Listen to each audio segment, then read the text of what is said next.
அகிலம் நியூஸ் நேயர்களுக்கு வணக்கம். இன்றைய பிரதான செய்திகள். முதலில் தலைப்புச் செய்திகள். விரைவில் பதவியிலிருந்து நீக்கப்படும் தேசப்பந்து.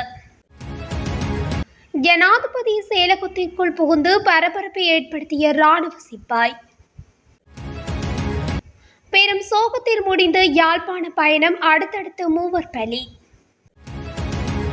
ஏப்ரல் முதல் அரசு ஊழியர்களின் சம்பளத்தில் திருத்தம், கிடைத்தது அனுமதி. கொடூரமாக படுகொலை செய்யப்பட்ட பௌத்த பிக்கு.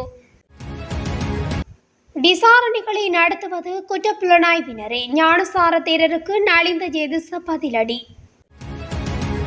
வெலிக்கடையில் கட்டிடம் ஒன்றில் இருந்து கைக்குண்டு மீட்பு, போலீசார் விசாரணை. மின்னல் தாக்கம் குறித்து வளிமண்டலவியல் திணைக்களத்தின் அறிவிப்பு. தொடர்வன விரிவான செய்திகள். பதவியிலிருந்து இடைநீக்கம் செய்யப்பட்டுள்ள போலீஸ் மா அதிபர் தேசப்பந்து தென்னக்கோனை பதவி நீக்கம் செய்வதற்கான முன்மொழிவு ஏப்ரல் 8 அல்லது 9 தேதி நாடாளுமன்றத்தில் சமர்ப்பிக்கப்பட்டு நிறைவேற்றப்படும் என்று அமைச்சரவை பேச்சாளர் அமைச்சர் நலிந்த ஜேதிச தெரிவித்துள்ளார். இன்று நடைபெற்ற அமைச்சரவை முடிவுகளை அறிவிக்கும் செய்தியாளர் சந்திப்பின் போது அவர் மேற்கொண்டவாறு குறிப்பிட்டார். மேலும் தற்போது விளக்கமறியலில் வைக்கப்பட்டுள்ள தேசப்பந்து தென்னக்கோனை பதவியிலிருந்து நீக்குமாறு கோரி எதிர்க்கட்சி மற்றும் ஆளும் கட்சி உறுப்பினர்கள் பல்வேறு கோரிக்கைகளையும் விமர்சனங்களையும் முன்வைத்துள்ளமை குறிப்பிடத்தக்கது.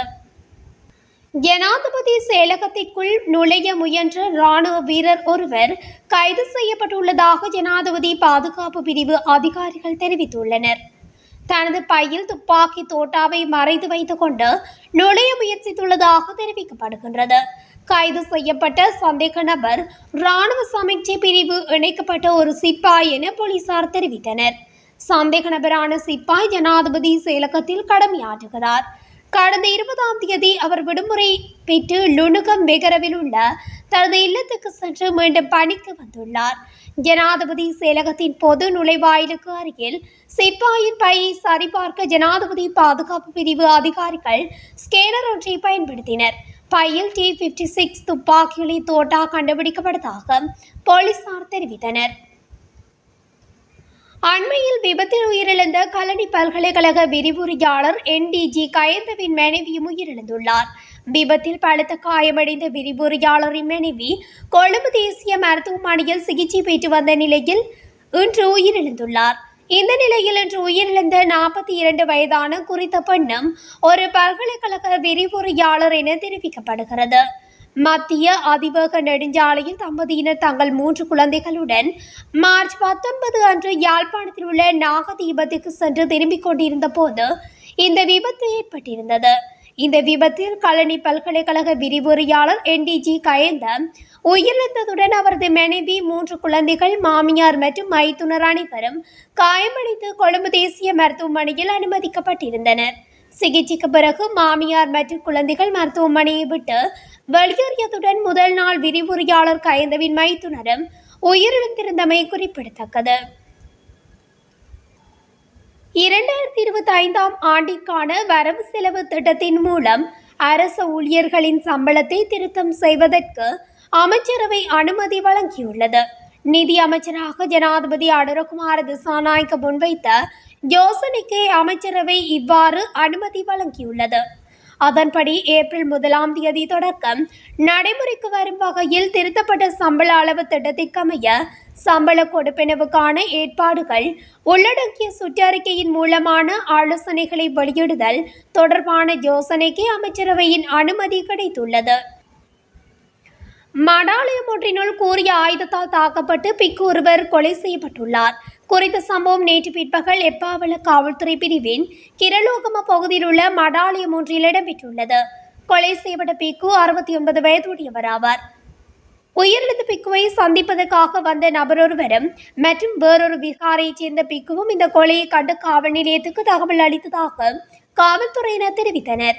பின்னர் காவல்துறையினர் விசாரணைகளை மேற்கொண்ட நிலையில் பிக்குவிக்கு முச்சக்கர வண்டி மற்றும் சாரதி ஒருவர் இருப்பதும் தெரியவந்த நிலையில் குறித்த சாரதி தற்போது மடாலயத்தில் இல்லை என்பதும் தெரியவந்துள்ளது.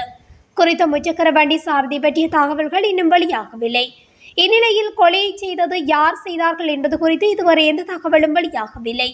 மேலும் நீதவான் பரிசோதனையின் பின்னர் சடலம் அனுராதபுரம் வைத்தியசாலையின் பிரேத அறையில் வைக்கப்பட்டுள்ள நிலையில் எப்பாவள காவல்துறையினர் மேலதிக விசாரணைகளை மேற்கொண்டு வருகின்றனர். பொதுபல சேனா அமைப்பின் பொதுச் செயலாளர் கலகொட அத்தி ஞானசார தேரரிடம் குற்றப்புலனாய்வுத்துறை அறிந்ததை தாண்டி உயிர்த்த ஞாயிறு தாக்குதலுடன் சம்பந்தப்பட்ட பயங்கரவாத குழு தொடர்பான தகவல்கள் உள்ளன. எனவே அவற்றை அவர் குற்றப்புலனாய்வுத்துறையிடம் ஒப்படைக்க முடியும் என அமைச்சரவை பேச்சாளரும் அமைச்சருமான நலிந்த ஜேதிச தெரிவித்தார். இந்த நிலையில் தேசிய பாதுகாப்பின் நலனுக்காக தங்களிடம் உள்ள எந்தவொரு தகவலையும் பாதுகாப்பு படையினருடன் பகிர்ந்து கொள்ள அனைத்து குடிமக்களுக்கும் பொறுப்பு உள்ளது. 2 ஊடக சந்திப்புகளில் பேசிய ஞானசார தேரர் தன்னிடம் உள்ள எந்தவொரு தகவலையும் ஜனாதிபதி மற்றும் பாதுகாப்பு செயலாளருடன் மட்டுமே பகிர்ந்து கொள்ள முடியும். இருப்பினும் ஜனாதிபதி விசாரணைகளை நடத்துவதில்லை. குற்றப்புலனாய்வினரை விசாரணைகளை மேற்கொள்கின்றனர். ஞானசார தேரர் ஏற்கனவே அரசாங்க புலனாய்வு துறையில் உள்ளவர்களை நன்கு அறிந்தவர். எனவே அவர் தனது தகவல்களை நேரடியாகவும் தெளிவாகவும் அவர்களுக்கு வெளியிட முடியும் என்று அமைச்சரவை பேச்சாளரும் அமைச்சருமான நலிந்த ஜேதிச தெரிவித்தார். வெலிக்கடை பிரதேசத்தில் உள்ள கட்டிடம் ஒன்றில் இருந்து வெளிநாட்டில் தயாரிக்கப்பட்ட கைக்குண்டு ஒன்று போலீசாரால் கைப்பற்றப்பட்டுள்ளது. வெலிக்கடை போலீசாருக்கு கிடைத்த தகவலின் பேரில் மேற்கொள்ளப்பட்ட சோதனையில் இந்த கைக்குண்டு மீட்கப்பட்டுள்ளது.